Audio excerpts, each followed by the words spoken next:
In my culture, death is not the end. It's more of a stepping off point. Welcome back to Thinking Critical. This is Wes, and back on the channel the first time in a long time. People have been asking about you. Skip, where you been, buddy? Oh man, I've been out in Wakanda, man.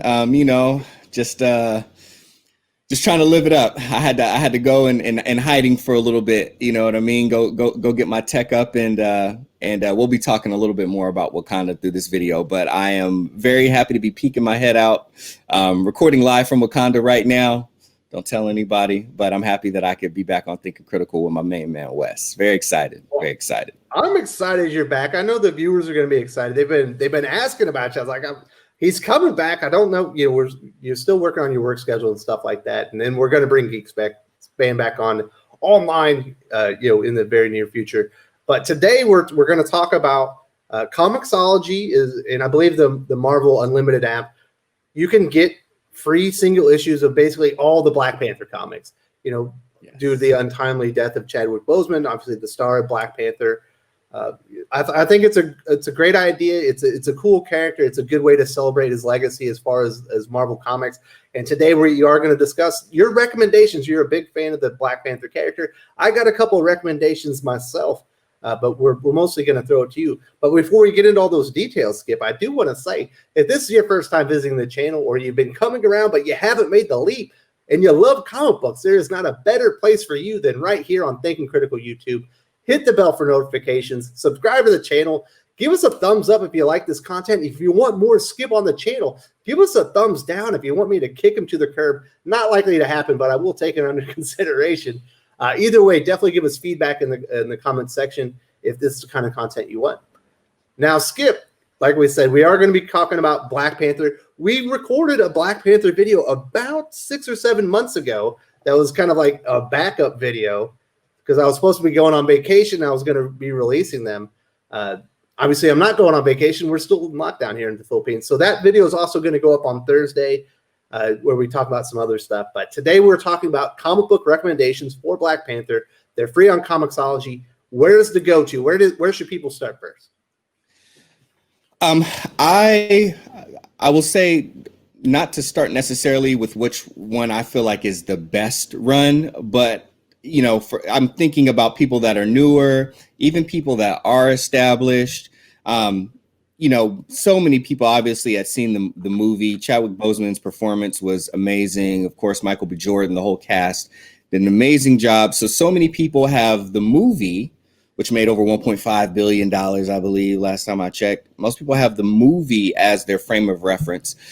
So I would say, and this may surprise some people, but actually Ta-Nehisi Coates' initial run, not Wakanda in Space, but his very, very first volume, which was, I believe it's called A Nation Under Our Feet. I'll double check that. But I would say that's really a great place to start for a few reasons. One, the way that Wakanda looked really got transformed into what we saw on the big screen through that. Brian Stelfreeze was the artist on the run with Ta-Nehisi Coates, the amazing Brian Stelfreeze. People know him from all those amazing covers that he did for Batman and his work on Batman, even some of the work on Birds of Prey. He did some covers for them, so you'll recognize Brian Stelfreeze from that. Been in comics for a long time. One of the nicest guys you'll ever meet. I got to meet him. He's incredible. But I would say start there. The visuals are incredible. And the where T'Challa is and the dialogue written is very introspective, incredible cast of characters all around, and the villains in that one are very compelling and definitely drive things home in a very real world way. And some of my favorite team ups happen in that book. One of the coolest things I'd ever seen about how to deal with the afterlife and maybe even visiting the afterlife happened in there because of T'Challa and Manifold.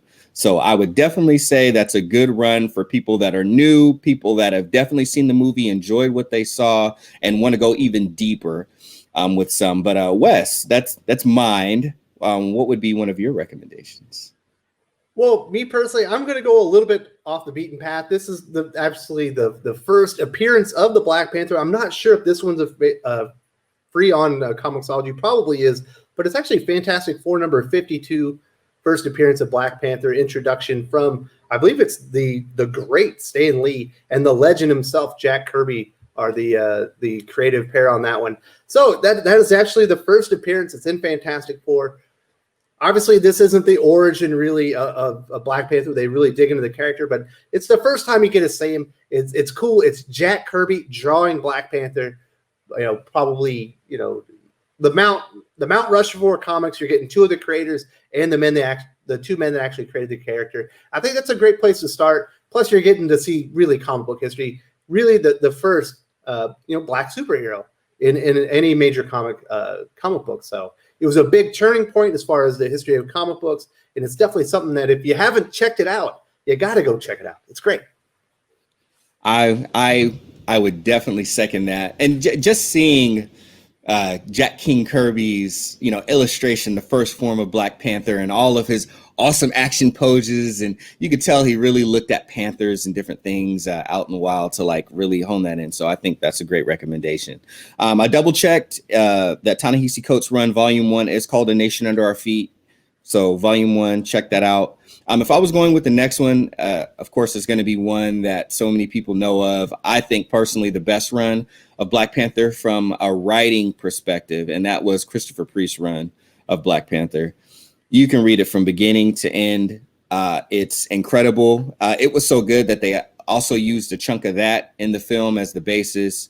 The Dora Milaje take a new form in that, a form that we hadn't seen before. We see them more in an urban territory. They are, extremely lethal, of course, throwing people off their scent because they are dressed incredibly attractively and just oozing with power. And but that's not even it. It's just the way that Christopher Priest wrote it. It is very much in that Christopher Priest style, almost like a script for a movie. You get lore in there. There's otherworldly things. There's T'Challa being T'Challa again. They're over in New York, so he's in an urban setting, which is really cool to see him in. And then also Everett K. Ross, the character that man, how am I forgetting the actor's name? The Hobbit guy. The Hobbit guy. Everybody knows the Hobbit guy. Sherlock. Sure, yeah, exactly. That was in the Black Panther movie. That's actually where that character gets introduced, and actually the story is initially told through his perspective, and it's a really cool way. Like for so many that's of issues 1 through 6 or 1 through 5. I'm sorry, it's called The Client. The Client. There we go. The Client.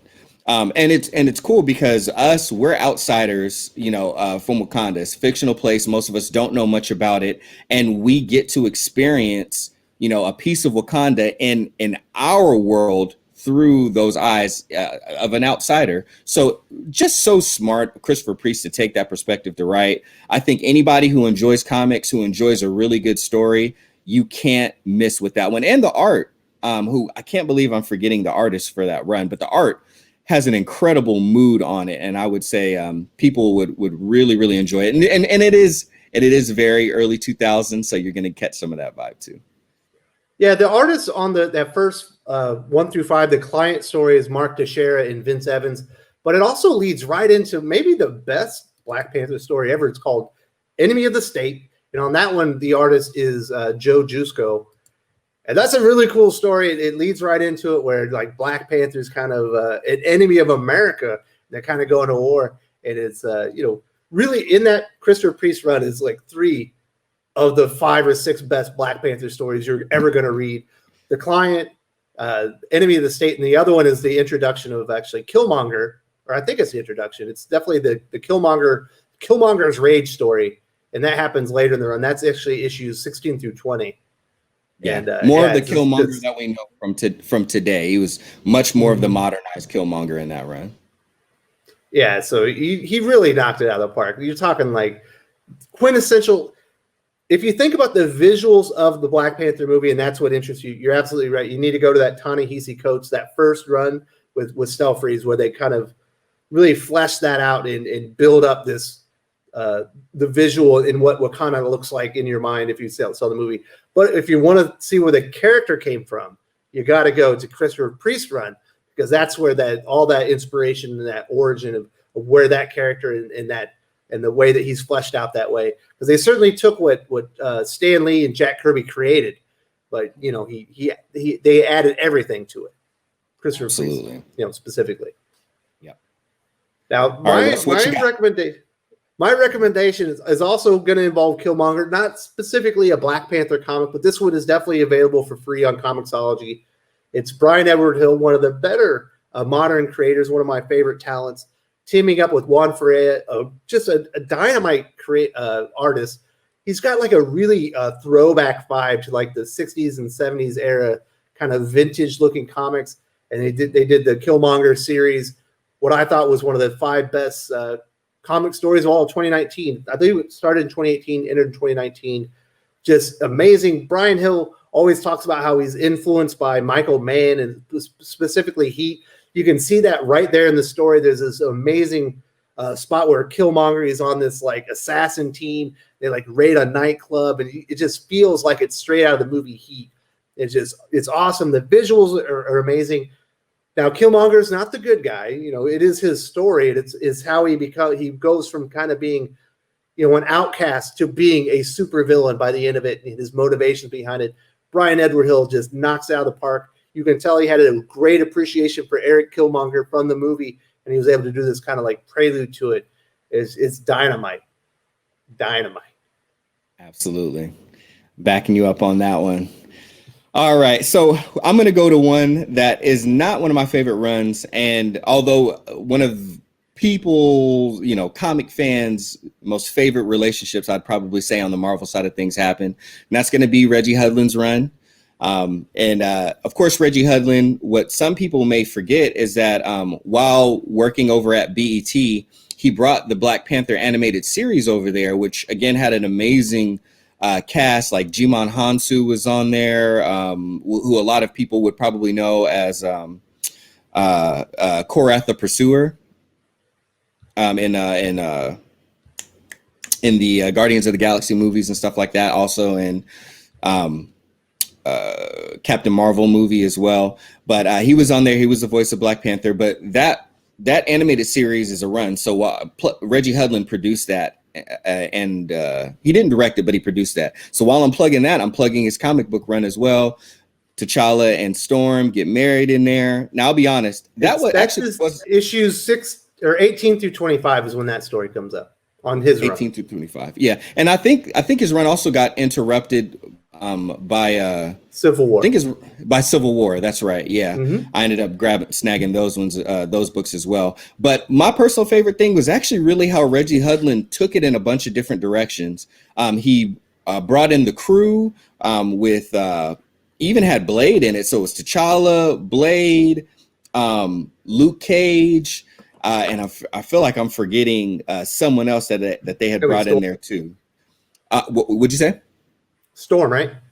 Yeah. Storm was in there, but she wasn't even in a lot. I mean, she was, but she wasn't even in a lot of my favorite adventures with them. I remember there was one where they go down to the bayou, and it has Brother Voodoo in it. He shows up because he's from Louisiana, and they have to fight all these vampires. And of course, T'Challa dons the thrice blessed armor, and it's just incredible seeing him and Blade, who, obviously is half vampire, working together along with Luke Cage, who has impenetrable skin, so he's not really worried about getting bitten. He did that, and then he also, I just liked kind of some of the different things. Reggie Hudlin kind of really took it episodic at some points, and even did like spin-offs where there was like a kung fu issue, and it was even had like a cover that was all like old kung fu, like all Enter the Dragon type posters. So Reggie Hudlin, he did build on the lore, but what I like the most is he kind of had the most fun with the character and took T'Challa in a bunch of different directions. So while a lot of people would like it, obviously, because the wedding of T'Challa and Storm happens in it, and that is good, and their relationship, I think, was pretty dope. All the different directions that Reggie Hudlin took it in, as well as kind of what spilled over into the Black Panther, the animated series, is my favorite parts of his run. But Wes, Yeah, what it's do you have also to follow up? it's interesting. He's going to be like kind of the front man. He's like the lead writer for the relaunch of Milestone. So if you're not really familiar with Reggie Hudlin and his past works, it's a good place to go in there. You can kind of see his style. Obviously, he comes from movies. I believe he did House Party. He was I think he did Boomerang as well. He did a lot of movies beforehand. So if you're interested in Reggie Hudlin, this is a great place to get in there. Also, one of the treats in there that maybe people don't realize, the first 6 issues of that run are illustrated by John Romita Jr. in his prime. So if you want to see JR illustrating Black Panther, it's pretty cool to look at. Totally. And an additional little tie, another continuity, another connection is that also Reggie Hudlin, I know he produced, but I don't know if he directed as well, the movie Thurgood, which was another movie that after Black Panther that Chadwick Boseman was the lead character as Thurgood Marshall. So that's another extra tie into everything being all connected together. Nice. So this is my last recommendation. Like I said, you're concentrating more on the Black Panther series. I'm going off a little bit off the beaten path. We did Killmonger. We've done Fantastic Four: The Origin. The other one I would say is Secret Avengers by Jonathan Hickman, where he's kind of comes in and he's part of the Illuminati, and we start learning about the what is it when the multiverses are colliding? What do they call those? Oh, the incursions. The incursions, and they're having to make all these decisions on how they're going to defend Earth, or they're going to try to use the Infinity Stones because they've handed those out to like the members of the Illuminati, and making all these decisions. He plays a very key role in there. It's a different take on Black Panther. I believe at that part, he's no longer the king of Wakanda. He's the king of the dead. Yes. It's a cool version of the character. I kind of, Shuri also, if you like the character Shuri, she's kind of been elevated as the queen of Wakanda, and he's kind of doing his own thing. There's a really cool side part about where he's kind of dealing with Namor that I liked a lot. So definitely, if you want to see kind of him teaming up with the big heroes, Iron Man, Captain America, who else is in there? Is Bruce Banner is in there? I think Beast is in there. Beast is in there. Yeah, there's all the big players, the big hitters in the Marvel Universe are in there, and he's So that one's another cool one. What's up? That one is. I think that's a great recommendation too, because of a few things. People don't think of that as a Black Panther book, but like you said, the lore gets built out. Him becoming King of the Dead, because he's the king of nothing at that time, as Shuri is the king of Wakanda. And then also through him being King of the Dead, he was granted greater access to the previous Black Panthers of the time, so he can commune with all of them, and now has the power of all of them. And then also what was cool about the Namor thing is that part of what happens with he and Namor ties back around to the Ta-Nehisi Coates run as well. So if you do end up reading that, I think it was in the New Avengers, some of that stuff happens. So if you end up reading some of that, it will tie over and even spill over into the Ta-Nehisi. You're right, it's New Avengers, not Secret Avengers. My bad. Although they're in both of them, I believe. Yeah, they are, and the Illuminati, I think, came out of what happened in the Secret Avengers. So, but and no, the New Avengers is illustrated by Steve Epting. Oh, so it's the visuals in there are so amazing. And what else is cool? Again, Hickman doing his homework. A very, very Black Panther thing he has put in there with Reed Richards, where hey, that's where Black Panther got introduced. He got introduced through the Fantastic Four. So it's nice to see where their relationship has gone, because Jonathan Hickman very much doesn't forget that, and he plays into the fact that that is the oldest relationship that T'Challa has in the comics. If you talk about the start date, is a relationship with Reed Richards of the Fantastic Four. So I think people sleep on how interwoven Black Panther is and his lore into that story. So incredible recommendation, Wes. I like that. And then the last thing I want to mention, this one's kind of weird. There is a Black Panther versus the Klan story out there written by Don McGregor, and it was interrupted. It was happening in Jungle Action. I believe it's 1924. And then that comic got canceled, and they ended up finishing the story in Marvel Premiere 51 through 53. So if you want to see Black Panther fight the Klan, there's actually like a 7-8 issue story out there. Don't know if those are going to be available on Comixology, but it's an interesting thing in there. It's a pretty neat story. Not the greatest story, but it's neat. Indeed. All right, Skip, do you have any more Black Panther recommendations, for the viewers if they haven't gotten into that great Black Panther lore? Now the comics are available for free on Comixology, or maybe even if they watch this later and they're not free anymore, but they're interested in the character. I think the ones that we covered are pretty solid overall. The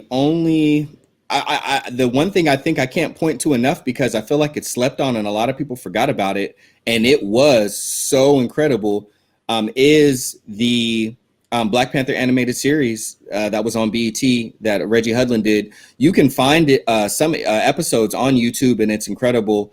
And then some of the some of the Captain America, because I think they did a Captain America series.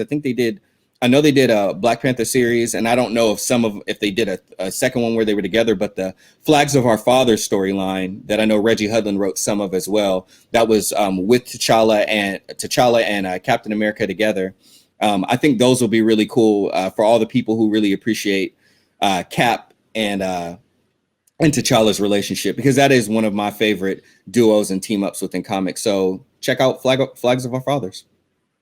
Absolutely. Tons of great Black Panther content out there in comics. We give you some of our recommendations. Hopefully you go out there and discover them. If you have your own recommendations, if we missed something that was amazing, definitely put it in the comments section for other people to come and discover. And we love talking about this stuff. You're going to get a response, probably a little heart. And, if I have anything to say about the comic, I'll definitely jump in there. Skip will be in there as well.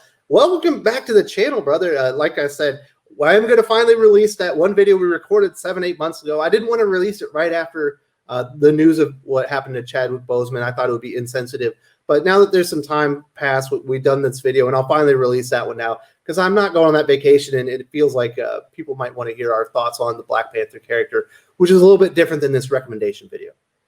Absolutely. Yeah, at the time, so sometimes it's too hot when it comes out the oven. You got to let it cool off a little while. So now that it won't burn the viewers' fingertips, we can go ahead and release that, and then we'll dive a little deeper. But definitely, I know we've all been mourning the loss of Chadwick Boseman, but he did leave so much behind: an incredible career, a legacy, obviously a very honorable person, the way he lived his life, very positive and always trying to uplift people. So definitely take some time to not only check out these Black Panther runs, but check out some of his other work that has nothing to do with Black Panther. He did incredible movies, biopics for Jackie Robinson and James Brown as well. So thank you, Chadwick, for everything that you've provided for us and added to not only the comic book world, but the world that we all live in. And hopefully that inspires more people to just, bring out the best of ourselves. So thanks. Well, very well said, Skip. I'm glad you came back, and we'll have you on the channel again soon. Salamat po, everybody. We're out of here.